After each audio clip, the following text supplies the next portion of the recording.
Hello and welcome to the Dinosaur Man podcast. I'm Andy Hughes. I'm here with Alex Hudson.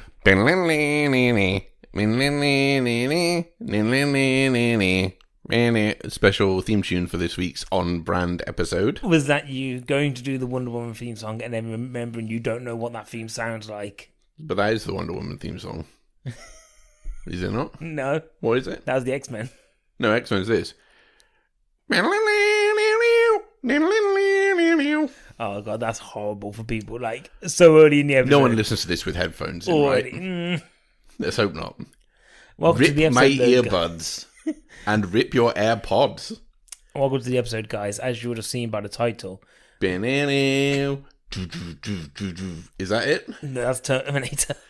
What? It's a lot of wailing guitars and... That's what I was trying to do. And a couple of like drums and stuff. No, that's still Terminator. No. Who would win in a fight, Wonder Woman or Terminator? Terminator. Which Terminator? X2000. Runs on Windows XP, if I remember rightly. I'm pretty sure it's Wolverine. X2000, is that just not like a future Wolverine? Remember when 2000 was the most sort of advanced thing you could think of? Like Windows 2000. I mean, that had more to do with the year than it did anything futuristic. Busted could think of the year 3000. But also Busted set their sights very low. Everyone had bought our 7th album. And they only released 7 albums in 1,000 years. Oh, if you remember rightly. Well, so also, when did they die? I was on a podcast for everyone. Uh-huh. And I'm pretty sure they told me... Could you explain the premise of a podcast Podcast for Everyone is a Busted retrospective podcast where they go through every song by Busted. I've been on like 3 episodes so far. It's a lot of fun. It's by Charlie and Carlisle. Who've never been on this podcast. No. But... Those fucking cowards. But they told me that apparently they released... I think they released their 7th album and it was called something or another. I can't remember what the album was called, but it was something relating to... The fact that they'd outsold Michael Jackson. Mm-hmm. But also, difficult, isn't it? Because never name-check in a song someone who might be a predator. Also, which is like... So I was on the episode 4. Also, even though he might have been a predator, we can't... Actually, you can't libel the dead, so he was, right? Even though that is the case, he still his estate still makes loads of money every year. So I like their ambition, but I really doubt that they will ever outsell Michael Jackson.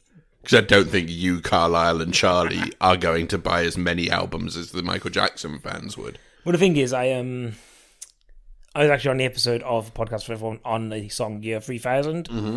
And I did the breakdown of exactly how many listens, according to Spotify, Michael Jackson has compared to Busted. Yeah. And then doubled that up until we got to the year 3000. Sure. And they were still nowhere near. No. I went very deep in my research. But also, Michael Jackson is still getting listens now. Mm-hmm. It's not like he's stopped and now they're playing catch up. I don't know if I talked about this on this podcast or not. When me and my dad went to Greece. Yes. Lads holiday. Whee. Crazy times. 2 middle-aged men on holiday together. I don't know whether that's damning of me being middle-aged or really polite to my dad calling him middle-aged. What's the cutoff?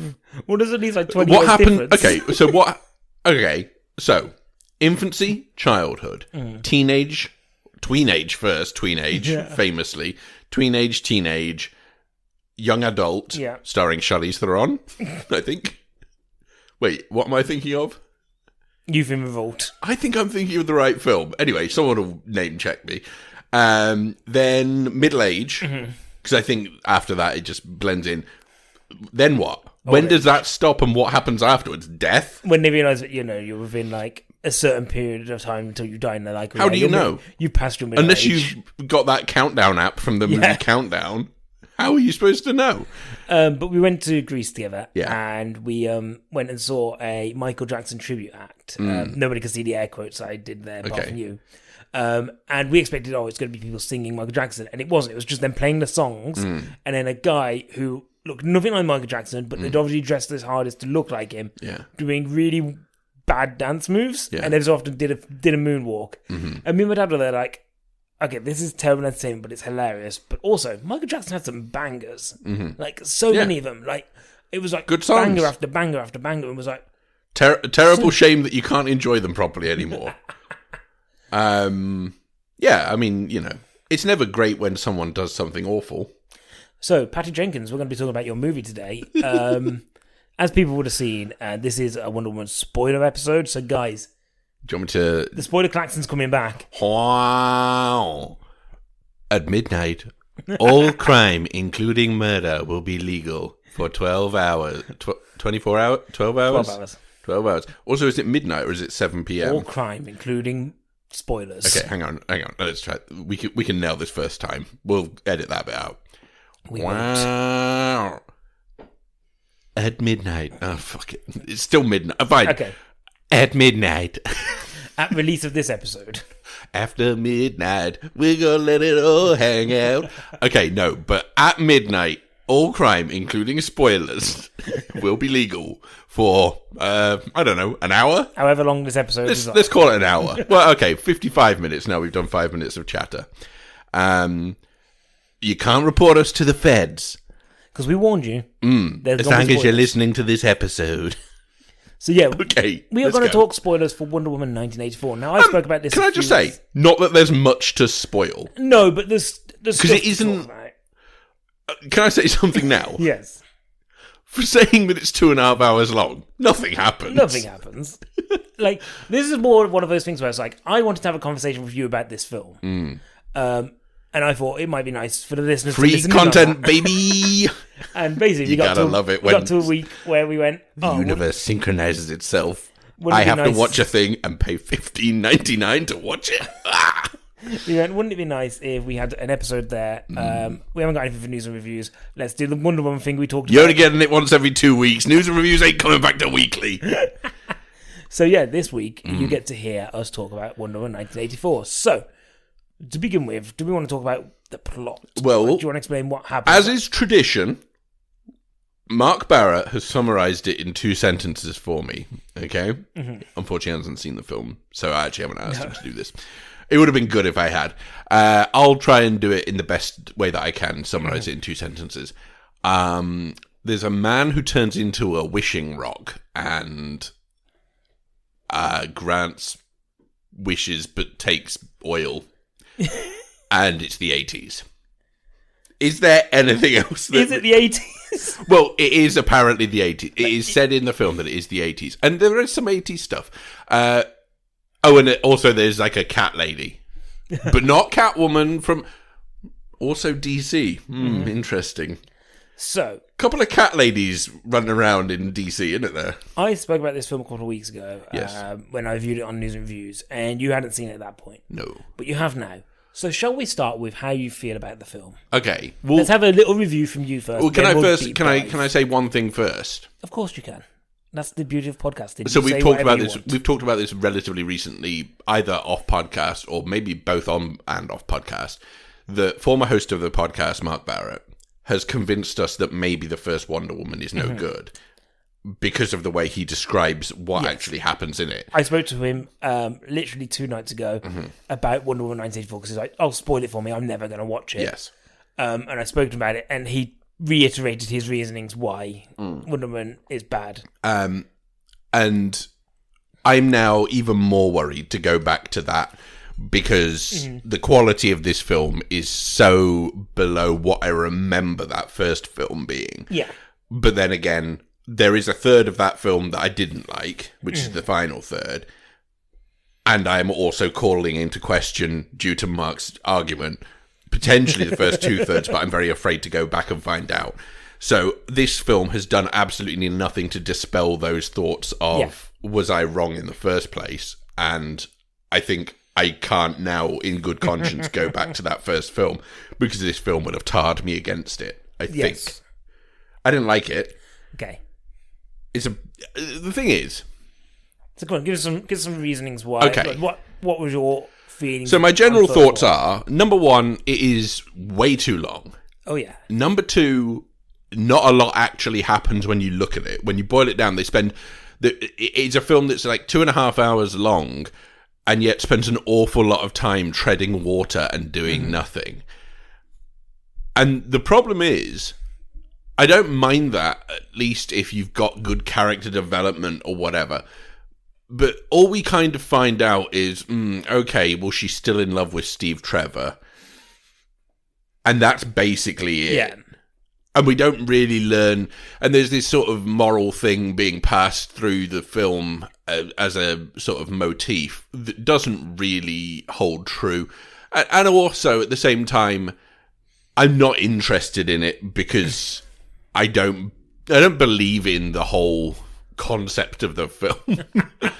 I don't know, because the thing about this film is, would it be unfair to say that this was always set up for failure, with the first one being as good, brackets, as we remember it, as it was?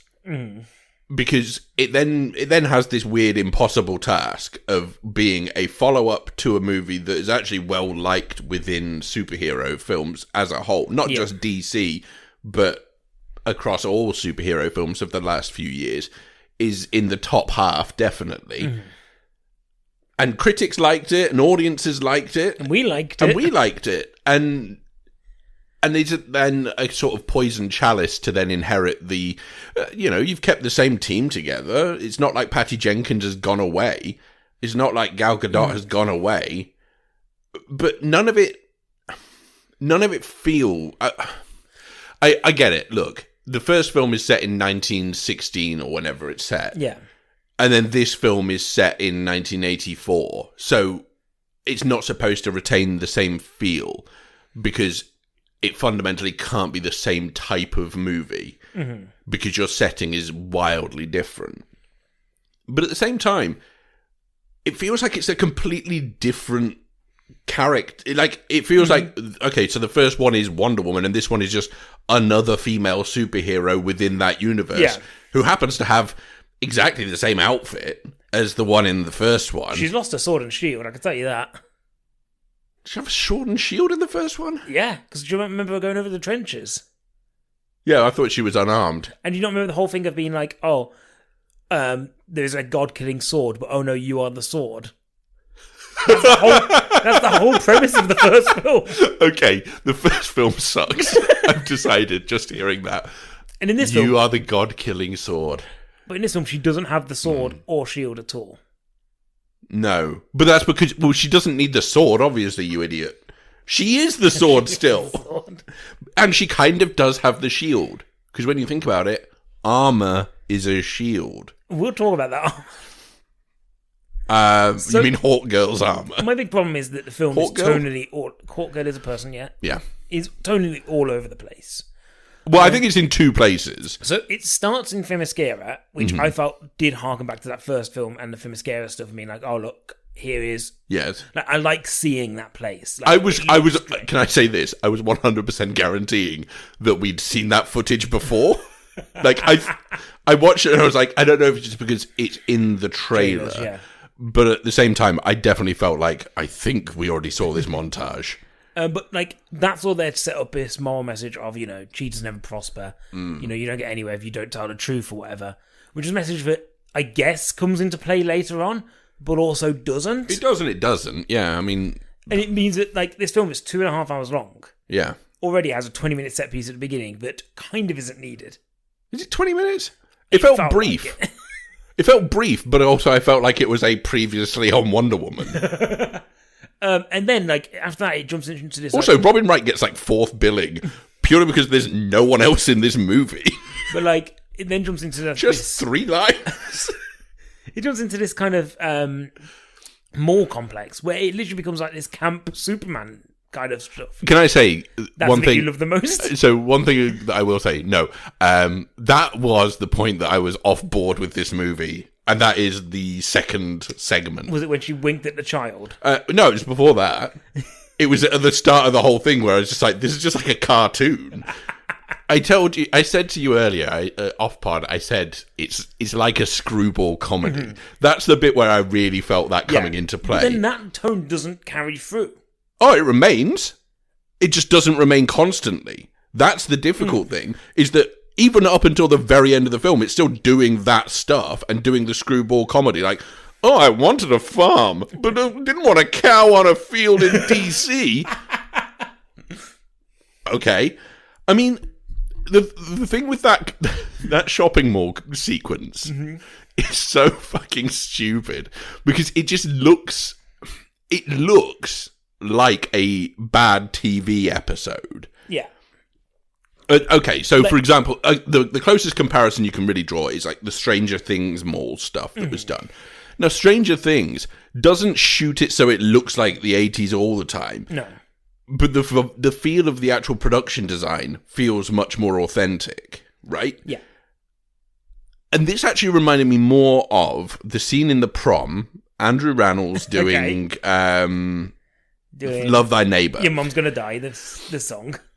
And this was only in my head because we'd watched that clip recently, but it reminded me of that because I was kind of like, it almost feels like this is like a scene, like everyone's dressed like they're in a musical. Yeah. Not necessarily dressed from the 80s. Everyone's dressed in sort of, but like you've got these two bank robbers, but you've got these two robbers who come in and act like cartoon characters. How about the one guy who literally goes from 0 to 100 of just like, oh, Wonder Woman's here, I'm going to hang a child off the side of the balcony. But yeah, I mean, they play a lot of stuff in that sequence for laughs. Mm-hmm.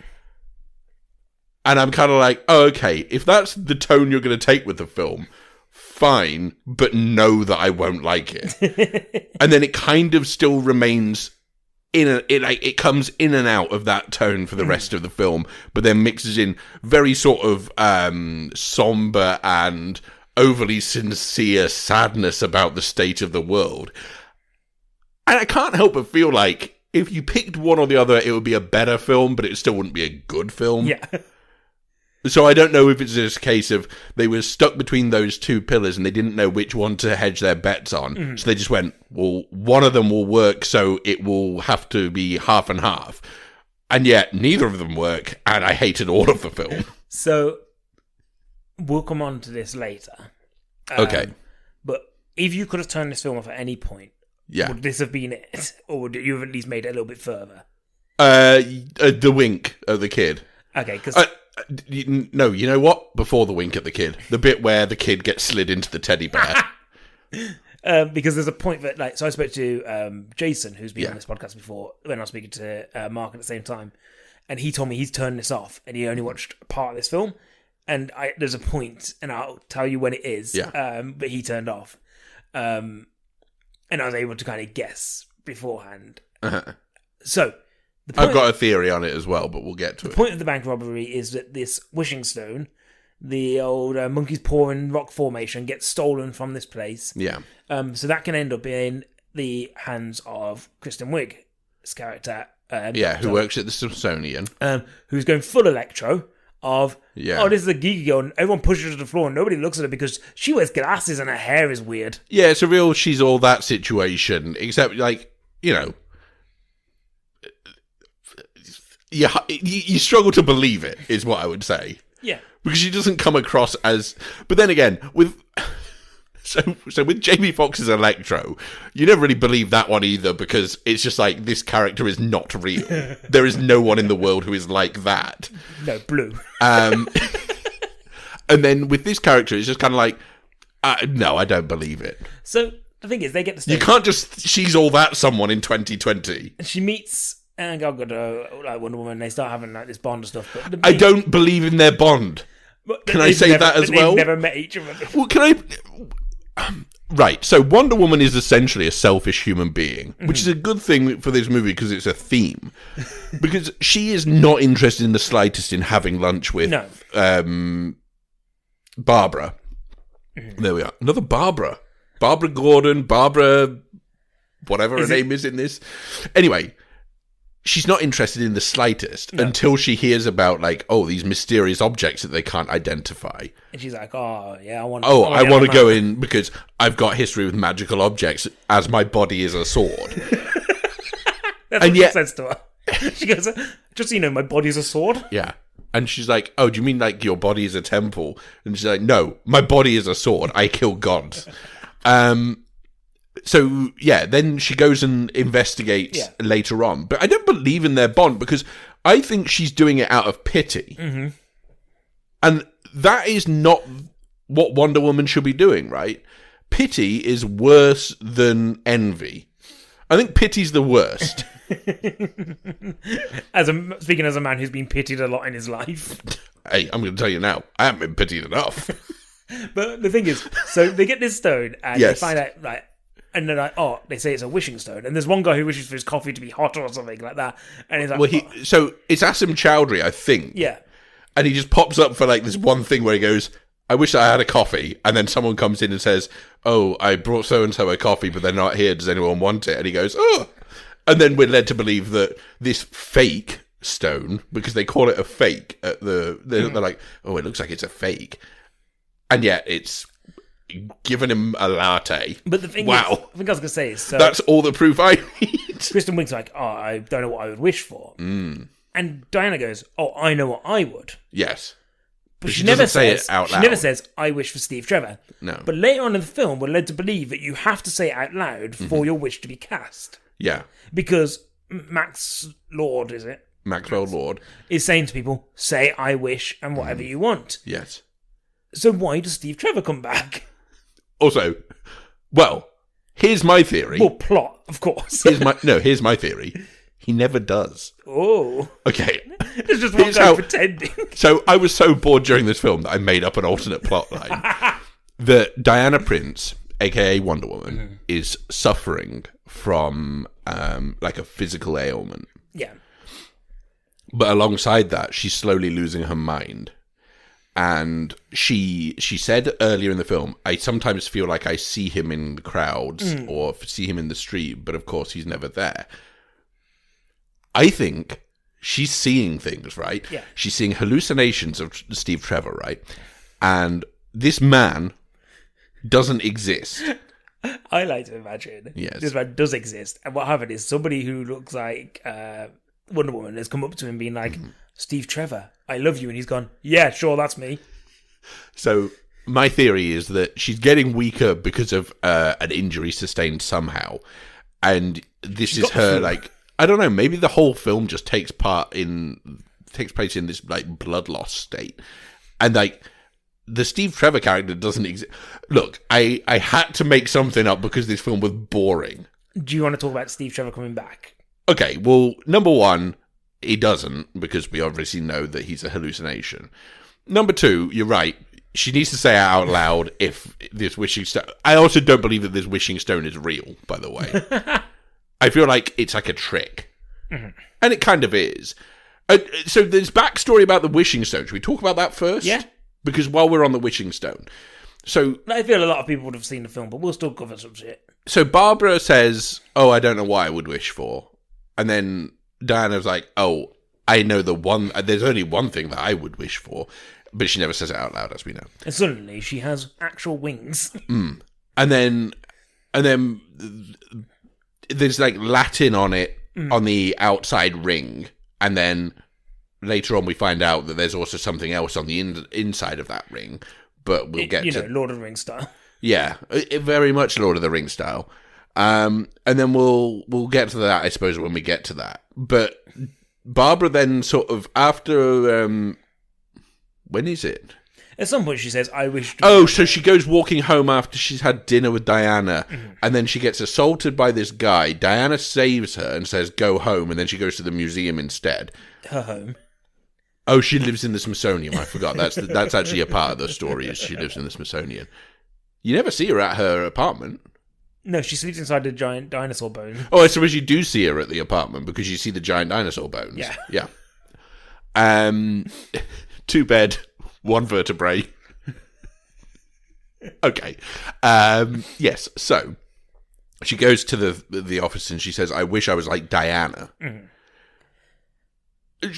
You know, this stone's very sort of laissez-faire with the way it manifests itself. Diana's super strong. She's like her, but she isn't her.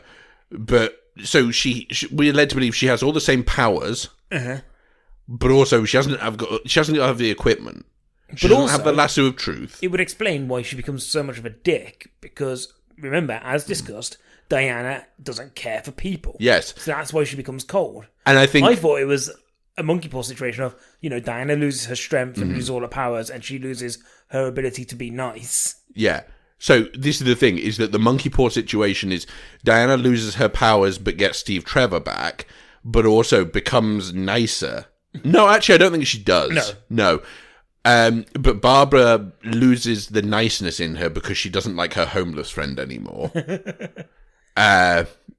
Weird moment. I don't know. You could tell that character's only in it for that moment. Yeah.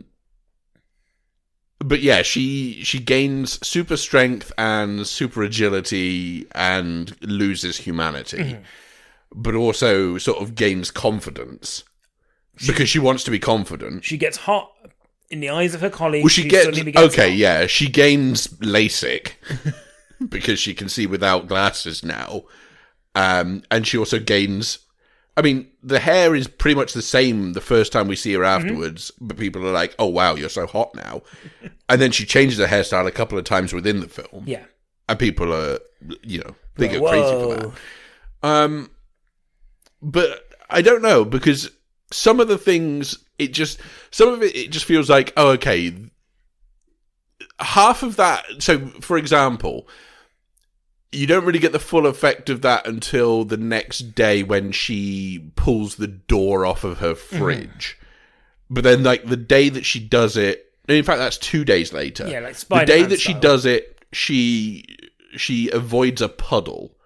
And that is the display of agility. And everyone goes, oh, wow, you're good in heels. And she's like, oh, I must be good in heels. Having just previously been told she's terrible in heels.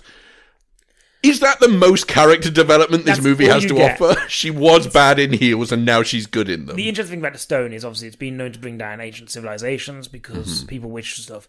And the way the film goes, Wonder Woman could just go and break Maxwell's arm and, get the stone. They went, well, how if he becomes the stone? Yeah. Like his wish is the infinite wishes with a genie. Yeah, or the James A. Caster infinite genies. Yeah. Unfortunately, it comes at a cost of... He's a little bit poorly, but he's going to take body parts from people, apparently. But the thing is, okay, here's my question.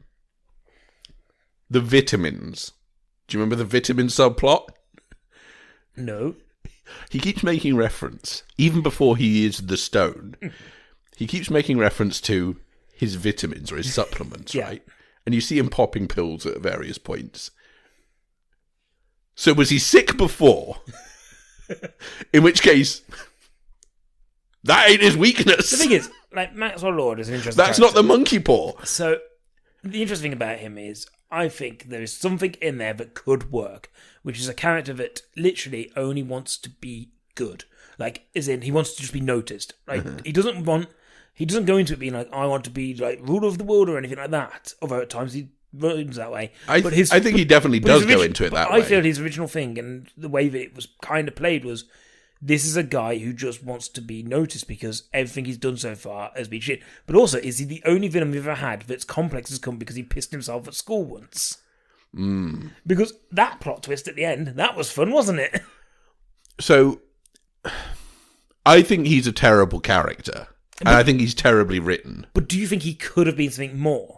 Oh, if he was completely different, yes. But do you not see that kind of nugget in there of being like, no, there is something there? That I don't. Because it feel from the very beginning, it feels like he's going into it for world domination because he's doing it from a greed is good perspective. Yeah, I don't ever think that he's doing it for a good reason at the heart of it. But he loves his son. No, he doesn't. He 100% doesn't love his son. There's this thing right at the end where, I mean, he treats his son like absolute shit for the duration of 2.5 hour movie. And then at the end, we're given one shot where he basically goes, the only thing I wish for is you to be my perfect son, and you are him, or whatever. And also, the fact that there are zero repercussions for Max Lord and his actions. Well, everything goes back to normal because if you revoke a... Fuck it. Okay, let's get into the lore of the... Let's do that? All right. We'll get to Steve Trevor in a bit. The lore of the stone is such as this. That if you revoke your wish, everything goes back to normal. Then your thing go. So, look, the thing about wishes is this: you can't take them back. Mm-hmm. That's the Wishmaster franchise was built on this, and that's a real monkey's paw situation film. If you want a better version of this film, watch Wishmaster, which is a bad movie, but it's still better than this, I think. Mainly because it's an hour shorter. But like, okay, so you can now... So this is a world where wishes are not final. You can take them back at any point. But of course, who would do that? Because if they've got the thing they want... But then again, if you've got the monkey's paw situation, is that really what you wish? This is the thing, right? So my thing here is... So she revokes her wish, right? Yes. And she gets her powers back. Yes. And then she becomes invincible. The thing ends with her having this whole chat with the world, using absolute truth, being like, guys... Yeah, she broadcasts through Maxwell Lord. Like, we will all die if you don't all revoke... Every single one of you needs to revoke your wish to bring everything back to normal. Yeah. And everyone revokes their wish and everything goes back to normal. Yeah. Are you telling me there is not one single person in that entire world who goes... No, I kind of like this wall around Cairo. I wonder if it's a percentages thing. But that means some people out there are still... They still have their wish. Yeah, and I think maybe that's just... But like back in the day, so think about it, in the past they said these civilizations fell because of this stone. Yeah. All you would need is like a few people to use that stone because they've got no way of broadcasting that wishing stone around the world. You're not forgetting the ancient Egyptian TVs. Broadband was huge in Mesopotamia. But no, I get what you mean. But here's the thing: is that they will have always wished for big things back then. Well, the thing is, like, whereas in the 80s they just wished for more cocaine. Well, yeah, this is the other thing. Like, so 2 points. Yeah. Firstly, I mean, someone's wish was that their wife would die, and she did. One was like wish that all the Irish would leave the UK or something like that, and they were all getting deported. Yeah, it's a very political film. This is, and so yeah. Firstly, nobody wished for wings, or nobody wished for I want super strength. Yeah, I want to be the strongest man in the world. Invisibility. Like the president wishes for more nukes. Yeah, like why don't you just wish for no nukes? Yeah, like how do you solve the fact that everyone's got nukes? Wish that nobody has them. But then somebody would have to wish for more nukes. Now, obviously, he's played by the guy who plays Adam Klaus in the Jonathan Creek series. Is he supposed to be Ronald Reagan? I think so. It's not a great Reagan impression because it's like, well, but like that's the only thing. Surely, at some point, the wishes conflict with each other. Like, because I mentioned, he goes, "I want more nukes." What happens if one wish goes against another? The Russians go, "Oh no, we want more nukes," and it's like, "Oh, but then is that just like an ever increasing? Like the nukes just keep building until there's too many nukes on Earth?" America wished for it first, then the Russians wished for it again. And then the Americans then wish for one more.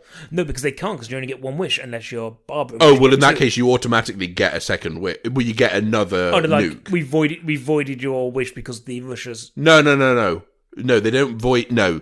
What? Sorry, I understand this is very difficult for someone who isn't on the inside of this thing. What happens is... you worked in the... so let's say the Americans get 190 new nukes. Yeah. Which is, I think, the number they say. And then the Russians then get 191 nukes. 192... So then they get 2 more, the Americans, automatically. And it just keeps on building. But then the Russians will have another one on top of that. Yeah, exactly. So it goes like that until... The reason civilizations collapse is because literally the weight of the Earth's crust implodes the planet because there's so many nukes on top of the world. And then they hit the core and all the nukes go off. And then Aaron Eckhart goes, I knew this was going to happen. He goes, we need to reverse the polarity. From the film. The birds are dying. We all remember the birds dying, the best bit. Hilary Swank in that movie? Yes. There we go. Better movie than this. And it's not a great movie. So, you've got that. Yes. Nobody's wishing for anything like amazing. It's like, Ferraris and cows and stuff. I don't know, mate. More nukes is pretty amazing to me. But nobody's wishing for any... it's the Green Lantern situation where nobody has any imagination. Yeah. Secondly... When he's on the screen and he's like, hey guys, I've taken over every TV channel and all your TV is just me now. Yeah. On every screen of me going, hey, make a wish. Hey, make a wish. Somebody's going to be like, well, I wish that bastard wasn't on my screen.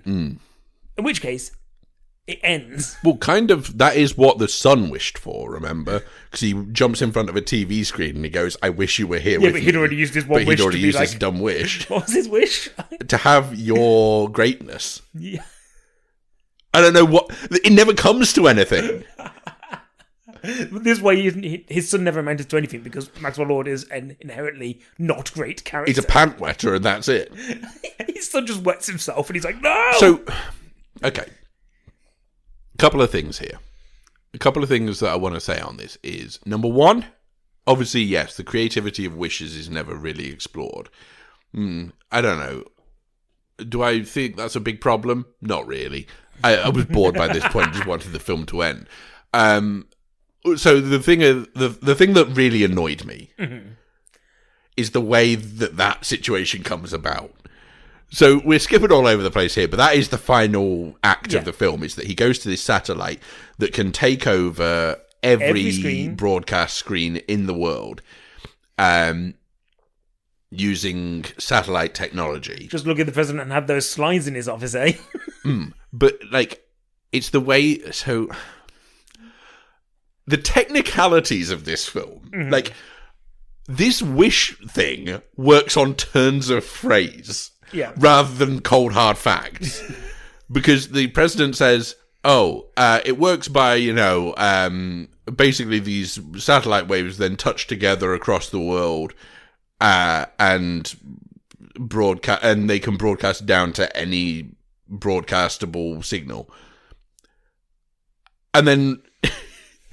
Pedro Pascal, Maxwell Lord says, touch, did you say? And he says, well, that's how it was explained to me. It's just a turn of phrase, but that's how it was explained to me.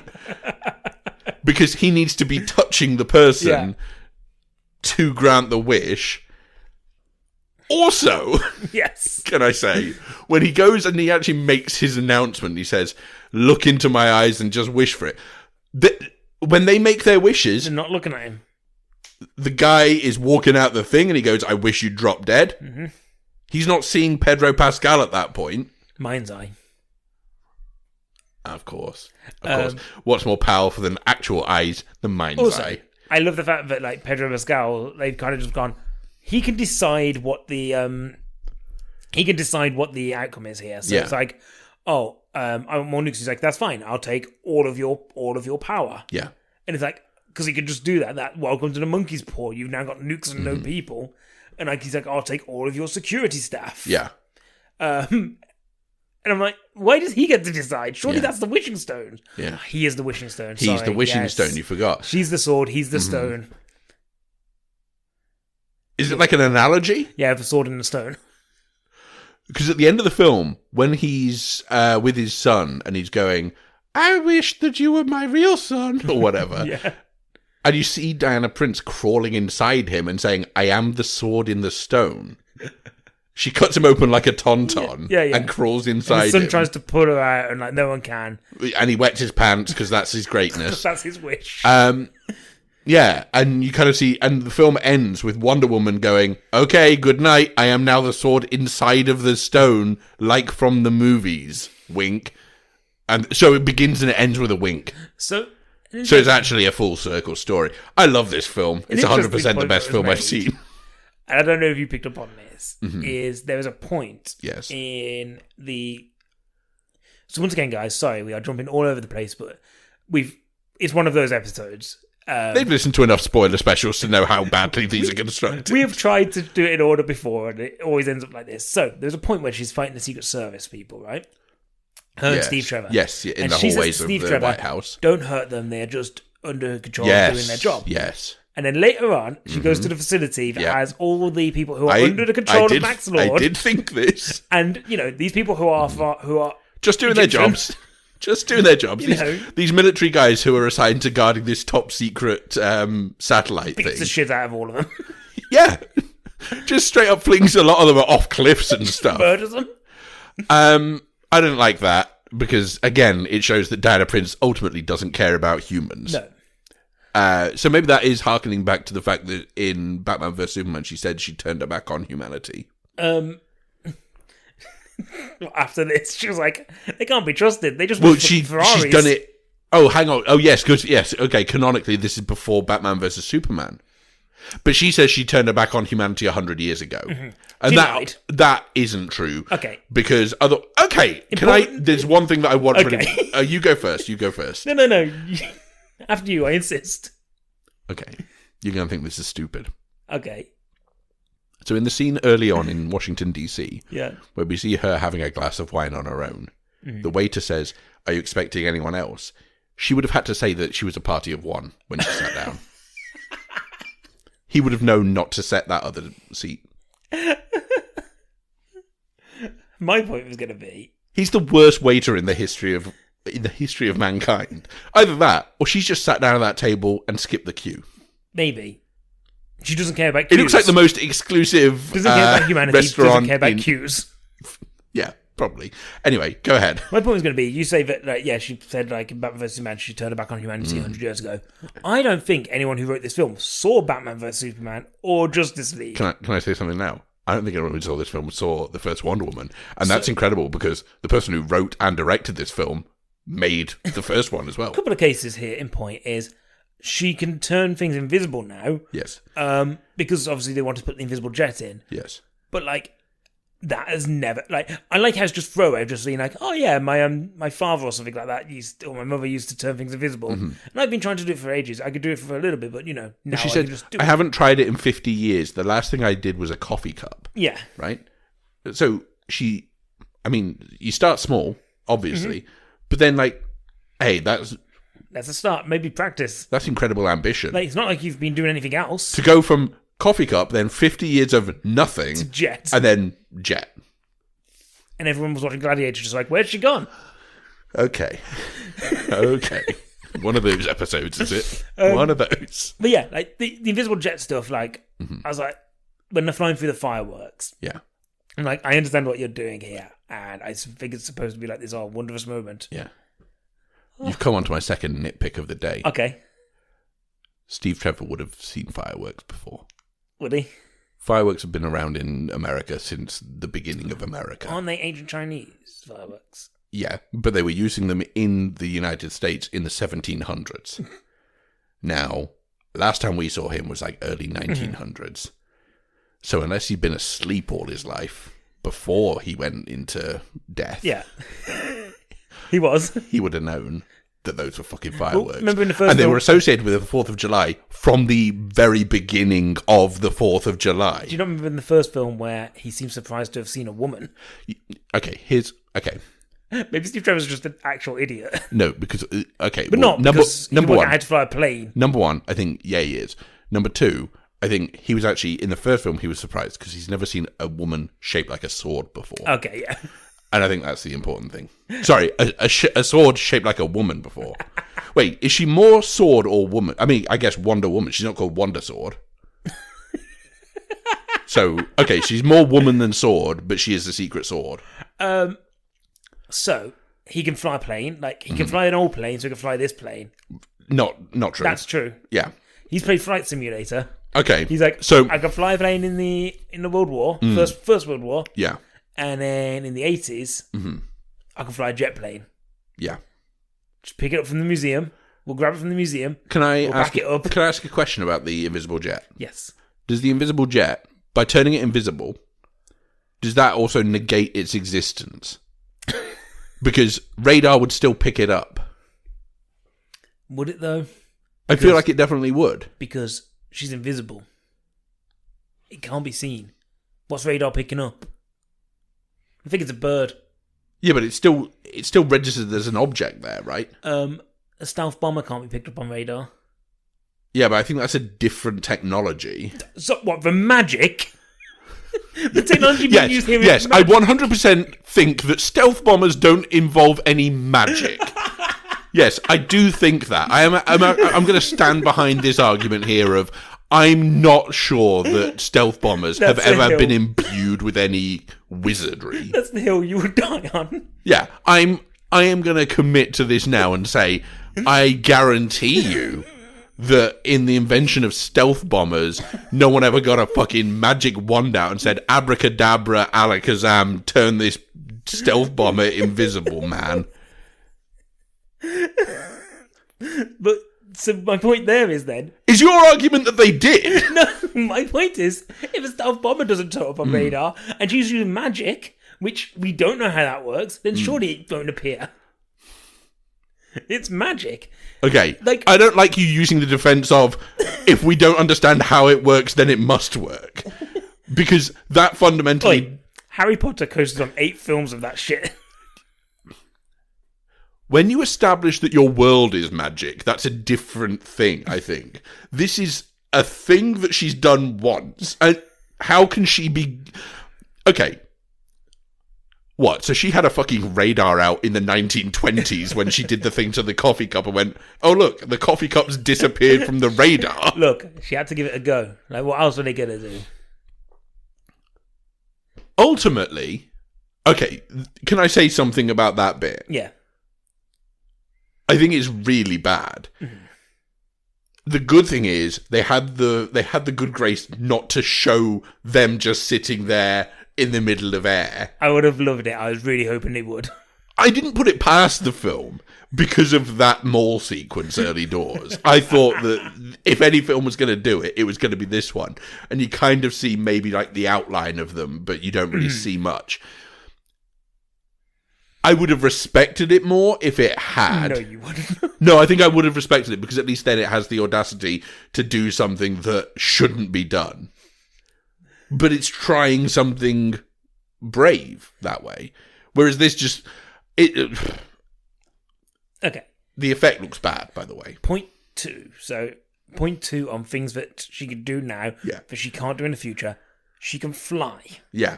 You can fly now? She can fly now. So... yeah. I thought that this was a thing that had previously been discussed in maybe the first one. There is a bit where she jumps for ages in the first one as well. And it sort of turns into a flight in the first one, I feel. But this one is like a sustained flight. But it's the Superman thing of... Superman, when he first came out, could leap tall buildings. Yeah. But he couldn't fly. Yeah. And I always had it down as that's Wonder Woman's thing. Like, she could jump really high and really far. But she can't fly. But now she definitively can fly. But like Superman learned how to fly as well. Or was given the opportunity to fly as well. But she never flies again, I'm pretty sure.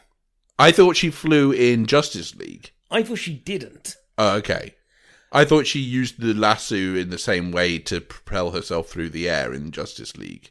I don't know. Okay. And I don't really want to watch Justice... We'll find out again in March when we watch 4 hours of Justice League. I cannot believe that this is the last time that we're going to have to discuss this until March. But yeah, do you get what I meant when I said the thing I hate about that flight scene is the music of it using... Honestly, that didn't bother me at all because I was so off board with the film by that point. But I say, like, you have a flight theme because you could just use Superman's flight theme, which is a DC theme. Yeah. That is very much a theme that suits the flying capacity because it was using there, and I think it's one of the most beautiful bits of music they've actually written for this universe. Yeah. And I'm like, just use that instead of using this thing that I've seen in hundreds of other films and adverts now. Yeah.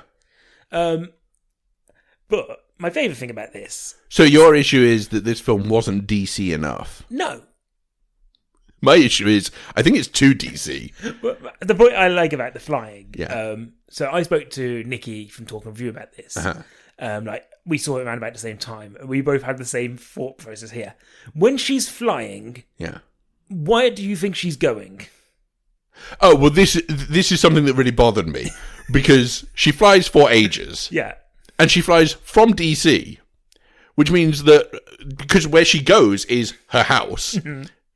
We're led to believe that she commutes to DC from, I'm guessing, Cairo? Wait, no, where is he? No, he's on his way to the thing at that point, isn't he? The satellite. Okay, so let's say the satellite looks like it might be on the coast of, I don't know, let's say Florida. So, what, she lives in Atlanta and she commutes to Washington, D.C. because she flies for ages and lands in her apartment, basically. Well, my thing is just like, it shows the helicopter taking off and then it shows her flying and you're like, she's chasing the helicopter, of course. Yeah. But no, she goes home and picks up that armour. Yeah. The armour, which obviously we love because it is what's her faces? Yeah. The super warrior from before times. Who we know from the mid-credits. Is Linda Carter. It's a very funny sequence, that bit, because you think it's going to be Gal Gadot, because she's dressed exactly like Gal Gadot was in the last scene of the film, and she does a thing that Gal Gadot could do. But then she turns around and you go, hang on. This is not Gal Gadot. I've been hoodwinked. This has been a classic jape pulled on me by Jeff Johns and Patty Jenkins. You got me, Patty. It's Linda Carter all along. And guess what? I still don't care, and I groaned, and I rolled my eyes, and I left the room. My favorite thing is, so she goes and gets this armor. Yes. So she goes, I gotta get that helicopter, but first I must go home and get this magical super armor that is able to stop millions of men.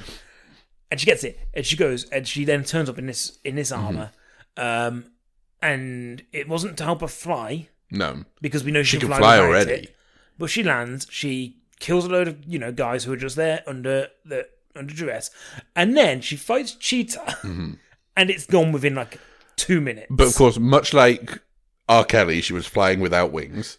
Is that R. Kelly? Westlife. What's his one? I believe I can fly. Okay, much like Westlife, she was flying without wings. Yeah. But then she gets wings and then uses them to shield herself from Cheetah. But remember, Cheetah is her. No, she isn't. Because at this point, she's decided to have her second wish, which is to be an apex predator. But of course, this is only because Thingy's renounced her wish. I feel like that's the thing. Yeah. She renounces... So Diana renounces her wish, and then Barbara gets another wish because she basically inherits the one that was relieved. I like to imagine, wouldn't it be great if the film went... She goes, I'd love to be like Diana. And so she starts out super strong and then gets weaker as time goes on. She's like, why am I getting weaker? But do you not feel like that's a wish on top of a wish? It's because... So she is still...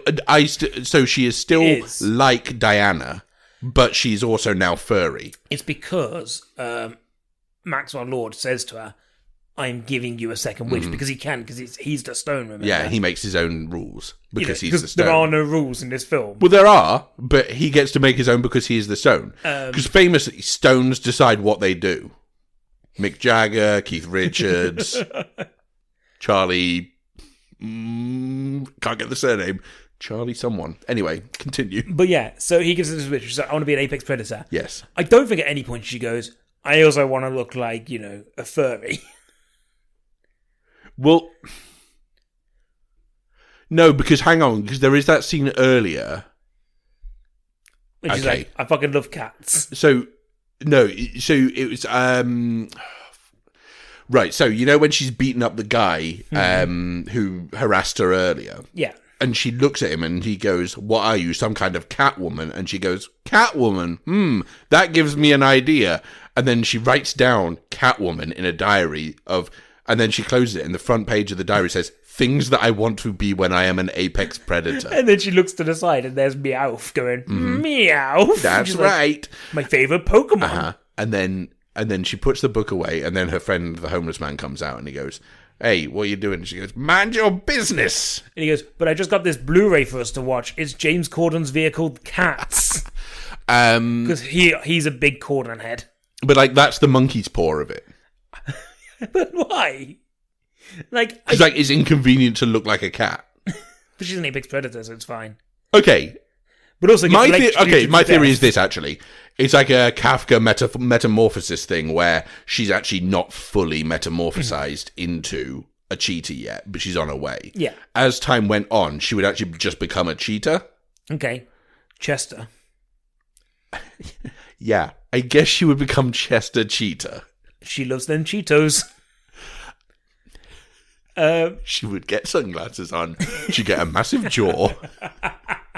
And then in later years would become like a snooty Englishman, I think. But yeah, she gets electrocuted to death, but is still alive. And yet, the metal armour that Diana's wearing... she's a god, isn't she? You can't electrocute a sword. Metal's metal. Hang on. You can literally electrocute a sword. Okay, so let's talk a little bit about Steve Trevor. Okay. So Steve Trevor comes back into a guy's body. Yes. And so he comes back and instead of him just coming back, he has to come back inside somebody else. It's like his consciousness comes back. But we know from this stone that it can literally produce things out of nowhere. Yeah. It did not exist before. That cow probably didn't exist before, unless that was, his neighbour turns into a cow. In Cairo, we see the walls of the city build up from nowhere. Like, they come from nowhere. Which means this stone can create things out of nothing. Yeah. Why does he have to take over a man's body? It's a monkey's paw. But no, her monkey's paw is she loses her powers. Yeah, but... And Steve Trevor doesn't make a wish. But the guy who he gets into the body of, he also made a wish. He didn't see it, but he made a wish as well. It's like, I want to be trapped inside my own consciousness, please. His wish was, I wish that I could have a holiday from my life. And he gets it, but the monkey's paw of it is, he is eliminated from existence as a consciousness. Do you think that guy... Yeah. Let's call him Body Man. Yeah. Body Man is still inside his own consciousness. Or do you think he's wiped from history until Steve Trevor is relinquished? Well, no, because when we see him at the end, he doesn't say, hey, the craziest thing happened to me 6 months ago. Yeah. I had, like, a week, I guess, where, maybe not even a week, maybe like 3 days, where I didn't exist. But this means, like... It might have just been suppressed, I guess. Was he He's aware? definitely not... Yeah, I don't know. He wasn't aware. Of the actions? No, I don't think he was aware. I think his consciousness was suppressed to the point where it meant that he didn't... I don't know. He clearly didn't have any control over him. No, but also, how unfair is it on that guy? Yeah, it's not great, but... He was having just a great time in his life, I imagine. Well, he was at... Well, the thing is, he was at a point in his life where he clearly was doing the best he could. Mm-hmm. I don't really know what job he has. He's an engineer. Who would have known? They say he's an engineer, I think. I don't know. He dresses too well for an engineer, doesn't he? I don't know. Maybe he doesn't. Anyway, it's plot reasons. But there's no reason to do that. Because you already show later on that Steve Trevor could have just come back and nobody would have questioned it. I don't know, because I don't think we ever see a dead body come back to life. You couldn't have had a fashion montage, I guess, because Steve Trevor wouldn't have had all those clothes. Although he could have gone to a shop, much like in the first one. Uh-huh. So I don't like the fish out of water stuff in this, because I feel like that's just a retread of the first film. Yeah. You've gone, people liked it when Diana went to the real world, and she's like, I don't understand it, so let's make Steve Trevor... But it was bad in the first one, I think it's bad in this one. Let's make Steve Trevor do the same here, and I genuinely believe that's the only reason, it might even be in the 80s, is so they could do that again. They did play Two Tribes, which I liked, by the way. Oh, you mean the 180 song they played in the entire film? No, because they play another one later on in that scene. It's not Two Tribes, and you only hear Two Tribes for 30 seconds. And I just like, Well, yeah, I got excited at the start of the film when it's like, it's set in the 80s and it's going to be 80s music. And they went, that's your lot, guys. We could license 2 songs then. Yeah. But yeah, the fish out of water stuff doesn't work for me because I'm it literally seems forced in here. Adding to the padding of a 2.5 hour movie that doesn't need to be that long. You could have just had him come back. Yeah. Have him come back in his fucking World War I gear if you want, and have him just be running around and Diana bumps into him or something. Yeah. Or have him in the street, have him homeless. He's been homeless for a few days. Yeah. And then maybe he sees a newspaper and he sees Diana in it or something like that, and he's like, okay, she's in this timeline or something. But then you don't get the funny joke about him trying to use the bike. Yeah, and you don't get the funny joke of, oh look, I'm a man inside a man's body, and yeah. Bum bags are very funny, in fairness. Sorry, fanny packs. The true horror of this movie. I want to see this movie from the point of view of the guy who's just going around his business and all of a sudden Chris Pine is in his head. I mean, look, it bears... And he's slowly metamorphosing into... So it bears a bit of a resemblance to Possessor. Did you think you'd be talking about Possessor in relation to this film? Not really, but, it shares a theme in Possessor, that is the film is that sort of battle of control over the consciousness of an individual. It's done really well in Possessor. It's a really good film, and people should watch it. this is like an afterthought to it of just like, but also what if it was superheroes? So okay, bye. And that's it. There was a lot of talk about after this. I saw a lot of people being like, is this in the Possessor Extended Universe? Yes, but also I can confirm it is. So, talking about what we talked about, Steve Trevor taking over this guy's body, and this guy, body man, being probably in that body still at the same time. Yes. And Diana obviously sleeps with Steve Trevor. But sleeps with the guy. Because he still looks the same. Yeah, but without his... He doesn't look like Steve Trevor to anyone but her. And the point is, it's without choice and it's without consent of that guy. And is that problematic? And Patty Jenkins has come out and said, oh no, this is just a body swap movie. Like, this happens in body swap movies all the time. This is just because you want to hate on the movie that you're saying It does happen in It's a Boy-Girl thing. But, like, I think the different stuff like, I think it's actually a key plot point in It's a Boy-Girl thing, by the way. The guy's like, I'm going to be determined to lose your virginity for you. Wow. Very strange. But problematic. Well, yes, but that's when the other person is aware of what's going on. Because, okay, I take issue with Patty Jenkins describing this as a body swap thing. It's not. It's a Possessor situation, because it's in the Possessor Extended Universe. We know that. Cronenberg has confirmed that. No, so it's not a body swap. It is a possession movie. It's you know what? It's actually in the extended universe of The Exorcist. When you think about it, the first possession. That bit where Steve Trevor's head starts spinning and he's vomiting everywhere. Because what he says about Gal Gadot's mother is horrible. Okay, so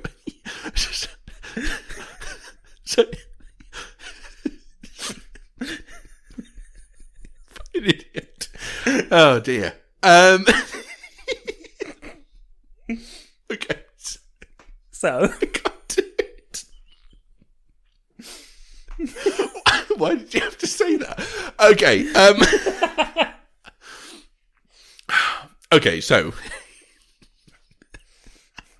it's got to that point, guys. We've talked about it for too long. No, because I think you could have said literally anything else there and I would have been fine, but it was just a very funny thing to say. Okay, so I can't do it. I really can't do it. What were you trying to say? I don't fucking know anymore. Okay, yes, this was it. So it's not a body swap. It's a body on top. It's a consciousness within a consciousness, right? So I don't think he's aware at all, right? I don't know if it's problematic. All I know is that I don't care about it. But here's my theory, is that his consciousness basically squashes the other consciousness down, suppresses it, and then he is in control of that body. So the question then comes of whose body is it at that point? Yeah. Is it of the dominant consciousness, in which case Steve Trevor, or is it of the one that is dormant? Because the dormant one is there, I think, but is dormant. Now, strangely, this is almost the plot of the film Black Box. Think about it. Black Box is... How did that not win the Nerve Award for stupidest film? Because that is such a dumb movie. Yeah, okay, it's similar. I don't know. Is it worth even me going into here? I don't care. Next thing I want to just talk about... yeah. You've broken me. CGI of this film. Terrible. Dodgy. Mm-hmm. Now, I think it's terrible. There's a set piece in this film that I think is supposed to invoke almost kind of like this... I suppose it's supposed to be like a really great set piece of the film. Because I think it's a film that's devoid of major set pieces. It doesn't really have many. But there's a point where Steve Trevor and Diana Prince, they're travelling down a road looking for Max Lord in Egypt. Yeah, okay. And they turn around and they start chasing him. Yeah. And they have this kind of car chase thing, but Diana's not super powered or anything like that. But she's there and she's supposed to be like still saving him. And there's a point where she needs to get from the back of the cars to the front. Yeah. And do you remember how she does this? Yeah. She flips the thing over. Or, are we talking about before she flips the thing over? I think so, yeah. Where she's just like running down the road. When she how does she start running down the road? She attaches her lasso to a rocket launcher that's fired forwards. Oh no, she is dragged behind it. Okay, so that's at the end of the car chase bit, I think. When she needs to go save the children. When she saves the children after she's flipped the thing over. The CGI is awful there. But also, this is the point where Jason turned off. Right, okay. So I don't know if that was the point where you thought it was going to be. I thought it was going to be the invisible jet. Which is only 5 minutes before it, but still. But yeah, this is the point you turned off. He's like, I'm kind of done with that, and I'll go back and watch it maybe at some point. And I remember watching it and just being like, we've gone back to camp comedy here. Like, it's really silly. Yeah. Yeah, it's a silly moment. And I think that entire set piece I just thought was just really dumb. Yeah. But I think when they devised that set piece, I think they patted themselves on the backs. Because I think they thought that was really funny. They patted themselves on the back a whole lot of this film. Well, I think they patted themselves on the back ever since 2017. Patty Jenkins themselves. I would say that was an open goal that you stuck into, but I actually think it was an own goal. But yeah, I think the CGI throughout the entire thing is just a little bit off. Yeah. For a film that I imagine cost a lot of money. Yeah. Like 200 million. And yeah, it just didn't really work for me. I do wonder whether or not, like, if you'd seen this on the big screen. Yes. Would you have forgiven that more, or do you think it would have shown up more?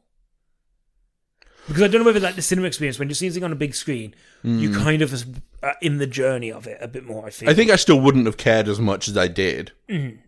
So, do you think, like, the cinema screen would have shown up the flaws a little bit more? Maybe. I mean, would it have also accentuated the boredom? Probably. Maybe. So, because remember, I switched off in the mall. And yeah, I continued watching for another 2 hours, 20 minutes. Although, remember, that first scene does feel like 20 minutes, so the film is scary. I could go back and rewatch it and find out, but, you know. So, my big question is there much more you want to talk about in terms of points? We've talked about Maxwell Lord. Yeah, I mean, look. And his love of his son, which we all know he loves. Okay, so just in summary, I think it's a bad film. And it's made me worry about going back to that first one again, because I think maybe the flaws in that are now going to be more obvious to me. But the main issue with it is the fact that it feels like a superhero film from the mid-2000s. And it feels like it's proper old-school dross. It doesn't have anything in it that feels like, oh, okay, this is symbolic of the advancements we've made in terms of the way in which these type of movies are now made. You know, with things like, say, Logan, that has an actual character at the heart of it and has an actual storyline that you can believe in, despite it being set in a world with mutants. Yeah. You know, it doesn't have the emotional engagement of that. And the first one, I think, tried to, and maybe succeeded, but also maybe didn't.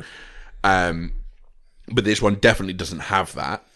It doesn't have any of the sort of grandiose set pieces of the latter MCU stuff. It doesn't have anything as good as those things. It doesn't... I suppose the one thing I would say is the final act... It's strange, because the final act is probably one of the more agreeable final acts in terms of set pieces that I've seen, because it isn't a huge, blurry battle sequence. And also, she could have just punched the head off Max Lord if she wanted to, at any time. She could have done that about 15 minutes into the film.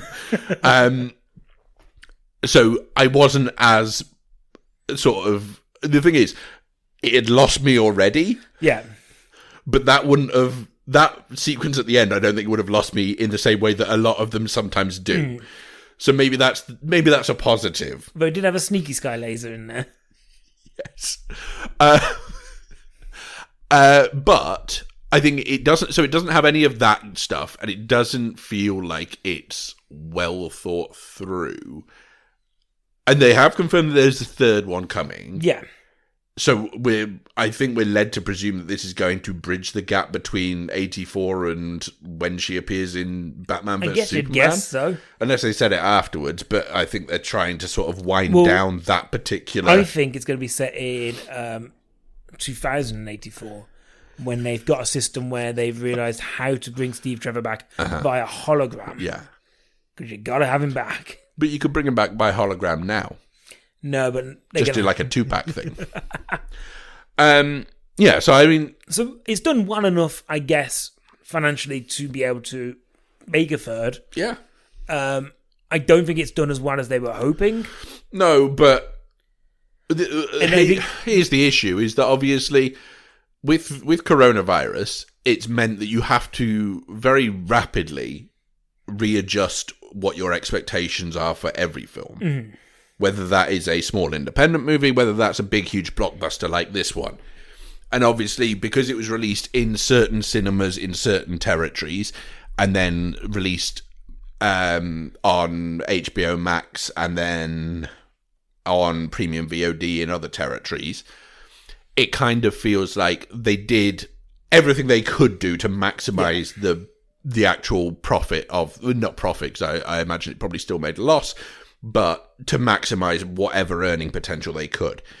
The key thing is, these movies never live and die on their box office performance. They live and die on their merchandising performance. This film would have made so much money from merchandising. I bought myself a wishing stone. It looks a lot like... Yeah, but you bought a non-branded wishing stone. It's nothing to do with Wonder Woman. I bought the one that's in Parasite. Because it looks enough like the Scholar's Rock. Yeah. Like it was cheaper. I bought the little gem thing from Wishmaster that crushes Wes Craven at the beginning. Spoiler alert. Question then. Does it crush Wes Craven? Last real question from me. Would I watch this again? No. Out of yes. the recent DC offerings, so I'm going to give you, let's say, Aquaman, Shazam, Justice League.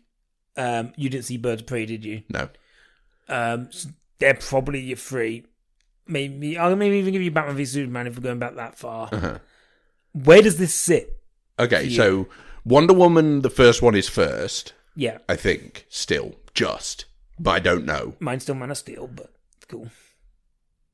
Oh, we're going back to 2013. Okay, let's just put them all in. There's not enough, is there? Sorry, we went previous to Wonder Woman, so I presume we were including Wonder Woman in it.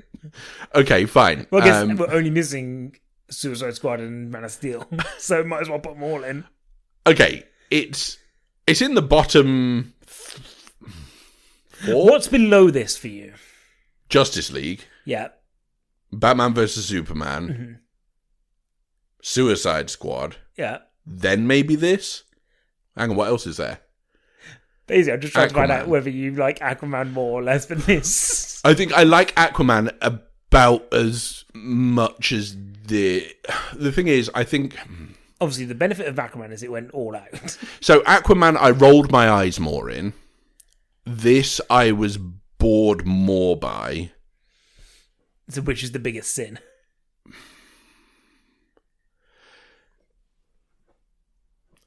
I think probably Aquaman... I don't know, because I also was bored by a lot of Aquaman. Without rewatching Aquaman, I'd be afraid to say we that know what it's time for, guys. The great Dinosaur Man rewatch of Aquaman. I'm not going to do that. I'm not going to do another 2.5-hour episode on Aquaman. I think equal... So I don't know. It's amazing that, like, still, this manages to be mid-table. Fine. You know what? The drumming octopus just pushes Aquaman above it. Why did nobody wish for a drumming octopus? Well, actually, that was set during the events of this film. Oh, I see. So he was the wish that wasn't renounced. Somebody was like, I wish I had more legs. Well, that's actually what happened to Steve Trevor's body. It was under the sea, and he turned into an octopus who drummed. There's a guy who was drumming, and he's like, God, I wish I could drum more. If only I had more arms. Yeah, I wish I could reach more drums at once. And they went, and then monkey's paw, you're now an octopus. And also, you were formerly an engineer in your old body. Yeah, okay, so I would say, yeah, so if we say that Aquaman, for me, was above this slightly, I mean, it is a hair's breadth. But both of those films are now sort of mid-table by virtue of there being quite a lot of bad films below it. Which I guess only leaves Wonder Woman and... Man of Steel. Wonder Woman, Man of Steel, and Shazam sit above it. But, like, it's not a great hit rate, but we knew that already. Yeah. It's just a shame that this continues the miss rate. Yeah. I don't know. Is it a missed opportunity? Is there a way to make this film that isn't bad? Yes. Probably. Don't make it. So, guys, obviously, after all of that, however long that took, you must realise now that we were big fans. Like, I would recommend. The thing is, I thought it'd be a nice time to have a little discussion with you about it, because it was one of those films that I came out of and being like we didn't do like spoiler reviews of certain films, and I think it's because we were just like, I don't have as much to say, but I thought there's quite a lot to say here. Because nice to have a discussion about it, but like I say, it's a film that it's not really a spoiler discussion because nothing really happens. But it is a film that's all over the place, much like our review. It is all over the place. And it's been nice having this conversation with you. It's on brand. But thank you guys for joining us. I think that's kind of where we have to leave it. Let us know if you like this film or not.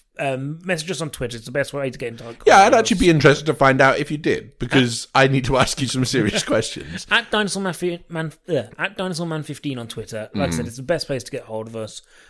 Message us on there. Tell us whether you actually enjoyed this film, and we'll respond to you. As ever, Johnny Neves did the theme song. Yeah, and this time it was... Hey, that's better. I remembered it. Thank you, Alex, for being the host. Thank you for also being the host. And guys, until next time, remember... I wish for a better podcast next week. And also, stealth bombers are not magic. One of the hottest takes I have ever heard. The hill on which you will die. Okay, guys. Bye-bye.